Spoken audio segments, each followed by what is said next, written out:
All right, good morning, everybody. Of course, you all know who I am, but for those just tuning in to the video, I'll give a brief introduction. My name is Michael Greathouse. I am a carpenter instructor here at the Louisville Training Center, and today our objective is going to be learning how to properly don and doff a harness, okay? So as you all know, harnesses are a very vital piece of PPE that we use out in the field when we're working at heights, okay? So we mainly use them when we're working out at equipment, all right? So what you all see here is two different body harnesses, two different full body harnesses, okay? Now these harnesses look very different from each other, would you all agree? Yeah.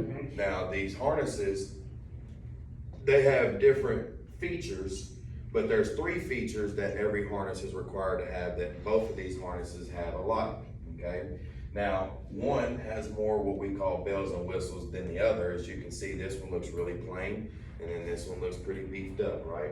So there are some extras to a harness that will give it some more comfort, but they all have a requirement that they have to meet, which is these three things minimum, okay?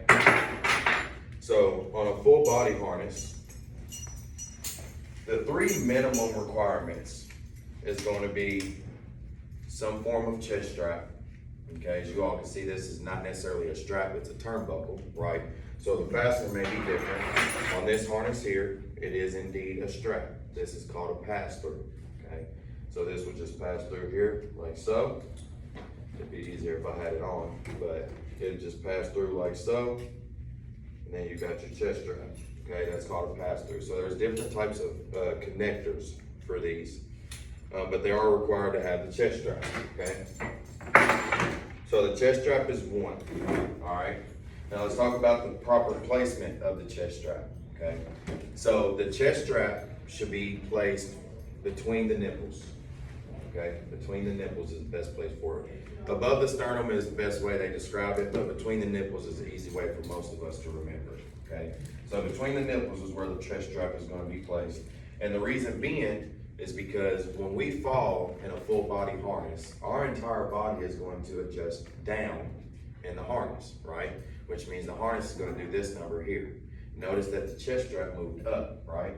So if my chest strap is higher than the placement it's at, what is the hazard with that?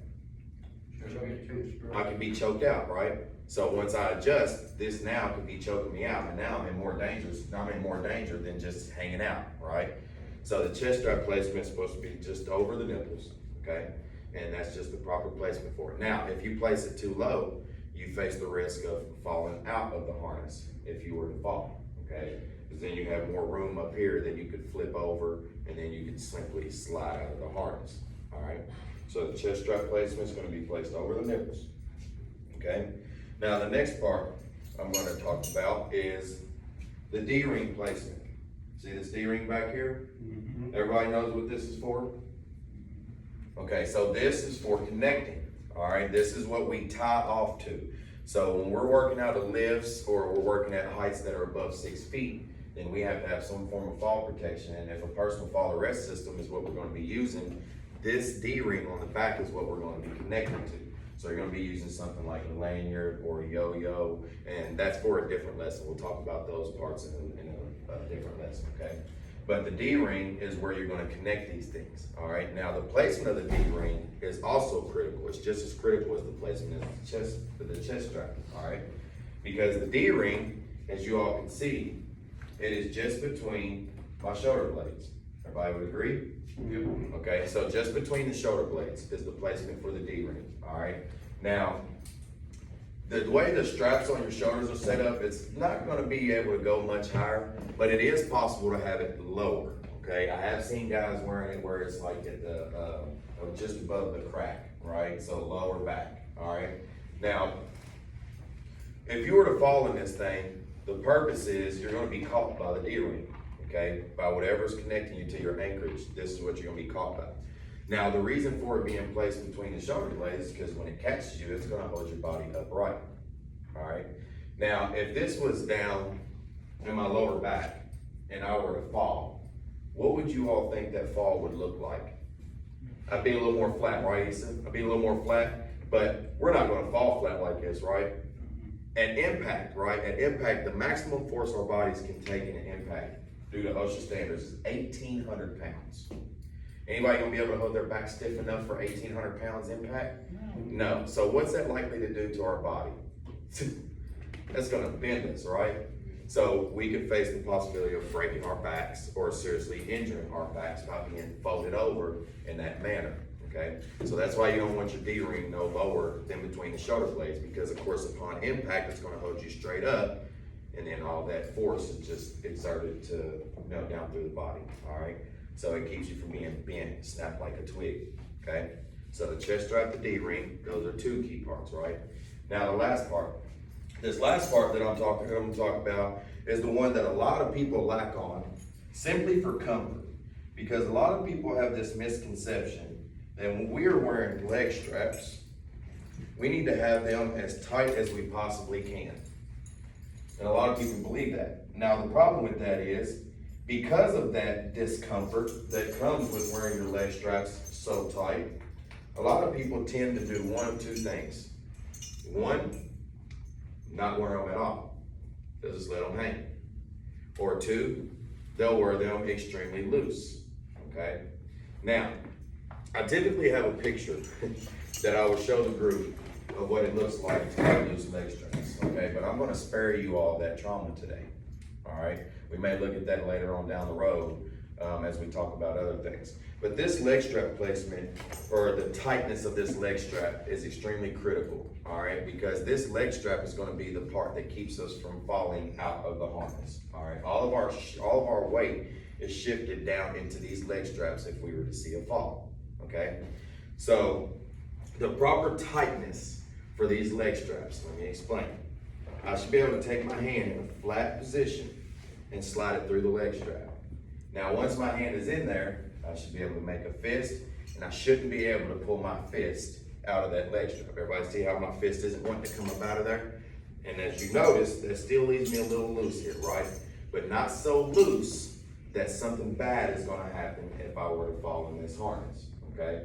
So slide your hand down flat, make a fist, and then pull it out, all right? So that's the three main requirements of a full body harness, okay? Now, as you all can see, I have a belt here and so on and so forth that I didn't address, right? Now, again, that goes back to the bells and whistles, because as you all see, this harness, all it has is those three main components. We've got a chest strap, we've got the D-ring on the back, and then we have leg straps. This harness has nothing more to offer, right? So it just meets the minimum requirement. Now, you'll have many different harnesses out there. I've only got two in class today, but they don't hardly scratch the surface of all the different configurations of harnesses that exist out there, okay? But let's talk about some of the features on this one here. So as you can see, this one here has a belt, right? So this belt is simply for comfort. Okay, it does nothing as far as saving me from a fall or absorbing any of the shock from the impact of that fall. There's a couple different things it could do here. One, it does provide a little extra back support, okay? Secondly, you can take this belt out of the loops and you can attach your pouches to it. That makes this ready for work any given time that you need to be putting on your pouches and you have to be working out of a lift or at height of somewhere, okay? So this belt, most of us just use it for our tools, and it is just comfort. Now let's talk about the pad back here attached to the belt.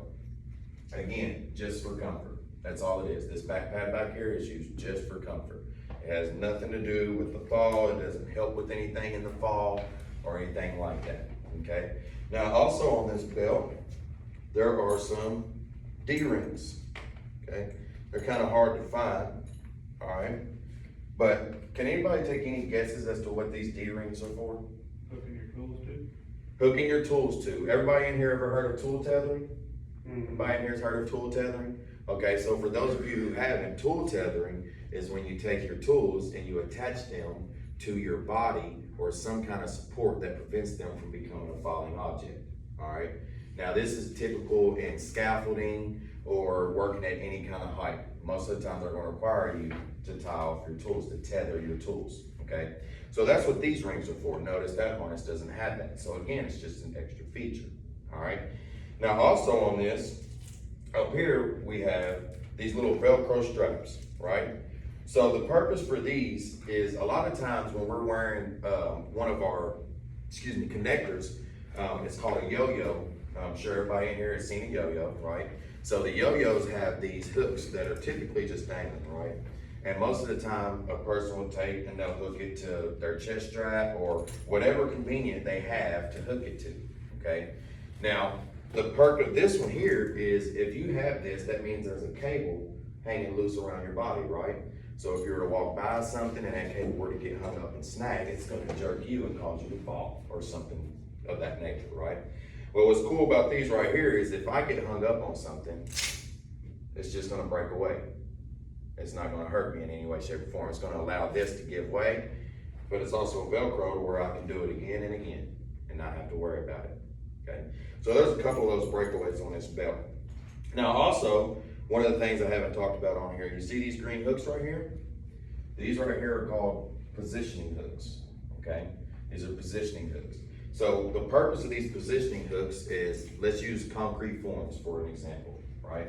So if you're out in the field and you're climbing concrete forms, you may have to get up there and tie some wire or something for some rebar. So that's gonna require both hands, right? Well, it's kind of hard to be hanging off the side of a form with two hands free, doing whatever work that you need to do, right? So what they have is they have these things called belly chains, which is just a 3-part chain that's got 2 that come off and then 1 with a big hook. So you take the big hook and hook it to the form. You take the other 2 and you hook them to what these are called positioning hooks, okay? And what they do is they allow us to position ourselves to be able to get up on this form and lean back and work with both hands free without having to hold on to something with the other hand. Now, be mindful that these do not become your fall protection. So when you're using these positioning hooks, you're still required to be tied off at the D-ring with your connector, okay? So let it out, Shane, let it out. It ain't gonna hurt nothing, but I promise. I appreciate you trying for the sake of the video, but it's okay. It's all right, no big deal, let it out. But yeah, so these right here are called positioning hooks, okay? Now, you see these straps right here on the sides? Now, these should be tightened down. Now, I'll say I have not adjusted this harness to my fit because I use it in this training class, so other people have their hands on it and they adjust it to their fit. Now, these harnesses are adjustable, okay? So that's one thing you need to understand as far as the D-ring placement, because these harnesses can be adjusted. They can be adjusted, which would cause this D-ring. Yeah, you're good, go ahead. Huh? You're good, go ahead. You're two whenever they're ready. Yeah, y'all go. Good? Yeah, go for That it. might be. It's all good, it's all good. Yeah, do what y'all need to do, fellas. Have a good weekend. But yeah, so these harnesses are adjustable to our fit because, you know, everybody is a different size, different build. And these harnesses, I will say, aren't one size fit all, okay? So, matter of fact, can I pick on you for a second? Okay, Lucas, will you stand up? There's quite a bit of a size difference between us two, right? So this harness that may be adjustable and fit to me may not adjust to his fit. He's gonna need a bigger harness. So they do vary in size, They do vary in size as far as comfort and adjusting to your body fit, but only to a certain degree. Okay, so there are different size harnesses. Now, every harness is also equipped with what's called telltales, which means there's something that's gonna tell you that this harness has seen a fall before. Now, the most common telltale, and this is true to both of these harnesses that I have in my hand, is this fold over stitching. Everybody see how that's folded over like that? And then you have this stitching right here. Well, at 950 pounds of impact force, this is designed to break away.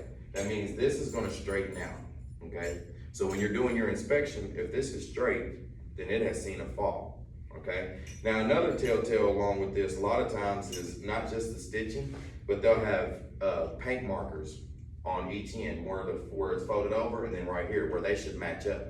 Well, if you see that those two lines are separated, then that means this is seen a fall, okay? So, at this point, I'm gonna go ahead and show you all how to properly don a harness. Can I get a smaller volunteer that might be able to fit into this harness right here? Like Gio? Perfect. Okay. So if Gio was to put on this harness, the very first thing that he should do, which we're just gonna bypass this part, because one, we're not actually gonna use it for anything, it's just a demonstration for how to properly don it, okay? But the first thing he should do is inspect this harness in its entirety. That means he should be inspecting this for any damage or anything that's gonna cause this to fail if he were to fall in it once he uses it, okay? But right now, we're under the impression that he's done his inspection, okay? So I'll hand you this harness. Now, step one is to put it on like a jacket. You're gonna put it on like a jacket. Yep, both arms in. Yes, sir. Now, there's really no set order as far as leg straps or chest strap first, so on and so forth. Everybody has their own thing as long as these things get done, okay? So the first thing that looks like Gio wants to do here is do his chest strap. So like I demonstrated before, this is a pass through. So you just hold it at a slight angle and pass it through. Now, looking at its placement as of now, does it look like he needs to adjust it any? What kind of adjustment would you all suggest for this?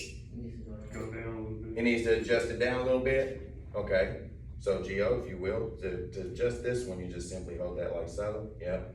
All right. Now, it looks kind of loose, right? The way it's flipped over right now. Well, we're not going to worry about that at this moment until everything else is fastened and in place, because as you all can see, as he's messing with it, it's going to adjust until everything's secured and in place, okay? So next, I want you to do your leg straps. So just reach through your leg, pass one strap through, and this is a turnbuckle, so it's just like a belt, okay? So this one doesn't look like this. So this one needs some adjustment then, right? So this one needs some adjustment down. So this would be done here. And we would adjust it down like so. But adjusting it on your body becomes to be a little difficult. It can be, but we'll do what we can. Okay, boom. And that should help get you somewhere, okay? Now, once you got that leg strap done, why don't you do that test that we were talking about to make sure you have the appropriate, so it's not too tight, right? Yeah, so your fist in there was still a little loose. I'll probably go one more buckle, you know? Hand slides in just fine. See how the difference is right there? So there's a difference there, right? So that's the purpose for that check, because I noticed that it was still a little loose when he was trying to bring his fist out. Like if he really wanted to, he could have brought his fist back up out of there, right? So that's why we tighten it down one more. And then you can throw on the other leg strap, do it the same way, pull it through.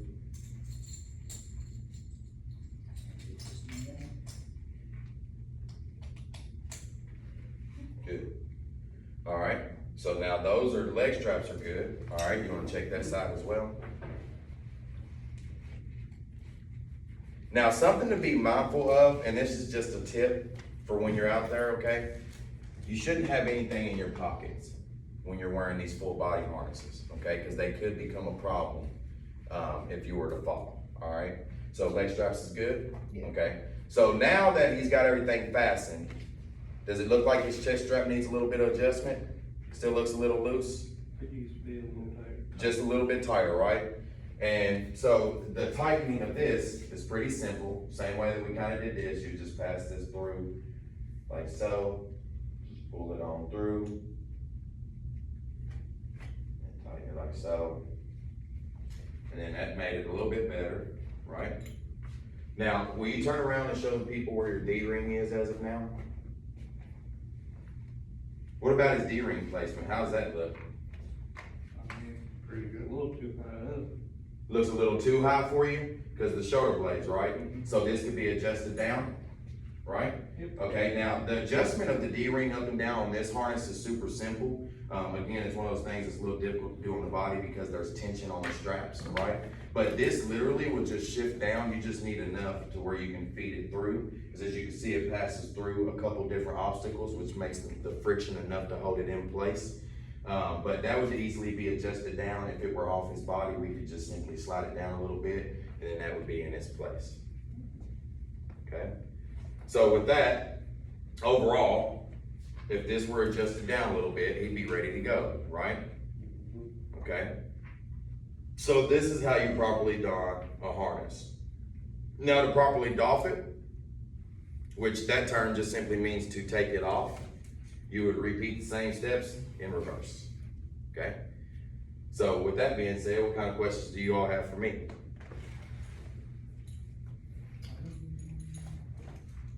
I was gonna ask you what the dog means. You was gonna ask me about those terms, donning and doffing? Yeah, that simply just means on and off.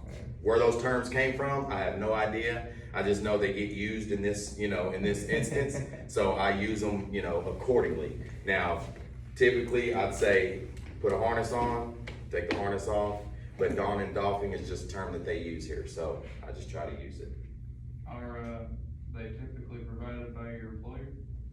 The harnesses being provided by the employer, yes, that is an OSHA requirement that they are provided because it is to keep you safe. It's used to make you safe, right? It's part of that PPE that they are required to provide. So you all shouldn't have to go and purchase your own harness. Now, here's the thing about that. If the contractor provides you a harness, they only have to provide you one like this, okay?